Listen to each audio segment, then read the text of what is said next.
கர்க சம்ஹிதை அஸ்வமேத காண்டத்தின் 58ஆம் அத்தியாயம்.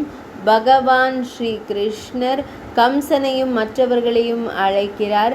அவர்களும் பகவான் ஸ்ரீ கிருஷ்ணரை தங்கள் பரம தந்தையாக பிரகடனப்படுத்தி இவ்வுலகில் தங்கள் பெற்றோரை சந்திக்காமலேயே வைகுந்த லோகத்திற்கு புறப்படுகிறார்கள். ஸ்ரீ கர்காச்சாரியார் கூறினார், அரசரே, பிறகு மகாத்மா ஸ்ரீகிருஷ்ணரின் அழைப்பின் பெயரில் கம்சன் உள்பட 9 சகோதரர்களும் வைகுந்தத்திலிருந்து விரைந்து வந்தனர். அவர்கள் வந்ததைக் கண்டு அங்கிருந்த அனைவரும் வியப்படைந்தனர். துவாரகையை அடைந்ததும் கம்சனும் மற்ற சகோதரர்களும் பகவான் ஸ்ரீ கிருஷ்ணர், பலராம சுவாமி, பிரத்யும்னன், அனிருத்தன் ஆகியோரை ஒருவர் பின் ஒருவராக வணங்கினர். நரேஸ்வரரே, சுதர்ம சபையில் தேவேந்திரனின் சிம்மாசனத்தில் அரசி ருச்சிமதியுடன் அமர்ந்திருந்த மன்னர் உக்ரசேனர் தன் மகன்களான கம்சனையும் மற்றவர்களையும் 4 கரங்களை கொண்ட பகவான் ஸ்ரீ கிருஷ்ண ரூபத்தில் கண்டார். அவர்களை கண்டதும் நான் மிகவும் மகிழ்ச்சி அடைந்தேன். அவர் சங்கம், சக்கரம், கதாயுதம் மற்றும் தாமரை மலரால் அலங்கரிக்கப்பட்டு மஞ்சள் நிற ஆடைகளை அணிந்து பகவான் ஸ்ரீ கிருஷ்ணருக்கு அருகில் நின்றார். அரசன் தன் மகன்களை அருகில் அழைத்தார். அப்போது பகவான் ஸ்ரீ கிருஷ்ணர் மெல்லிய புன்னகையுடன் கம்சனையும் மற்றவர்களையும் கண்டு, காணுங்கள், இவர்கள் இருவரும் உங்கள் பெற்றோர், உங்களை காண ஆவலாக இருக்கிறார்கள். வீரனே, நீங்கள் அவர்கள் அருகில் சென்று பக்தியுடன் அவர்களை வணங்குங்கள் என்றார்.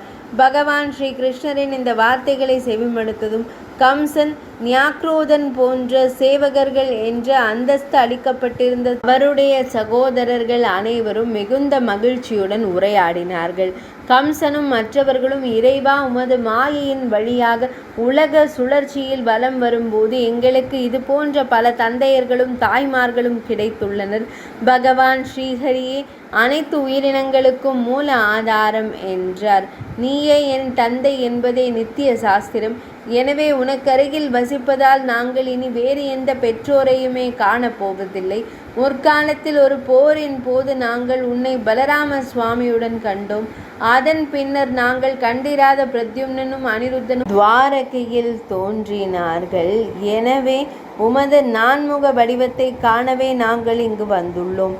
இன்று நாங்கள் இந்த 4 பரிபூர்ண மகான்களான பகவான் ஸ்ரீ கிருஷ்ணர், பலபத்ர சுவாமி, பிரத்யும்னர் மற்றும் அனிருத்தர் ஆகியோரை கண்டது பெரும் பாக்கியமே. மகா புனிதர்களுக்கே அரிதான கடவுளின் இந்த பரிபூரண 4 வடிவத்தை எந்த முற்கால நற்பண்பால் எங்களால் காண இயன்றது என்று நாங்கள் அறியவில்லை. சங்கர்ஷனரே, பகவான் ஸ்ரீ கிருஷ்ணரே, பிரத்யும்னரே மற்றும் உஷவல்லப அனிருத்தரே, நாங்கள் அறிவற்றவர்கள், புத்தி கெட்டவர்கள், எங்கள் பாவத்தை மன்னியுங்கள். கோவிந்தனே, இப்போது தயவு செய்து வைகுந்தத்திற்குள் நுழையுங்கள்.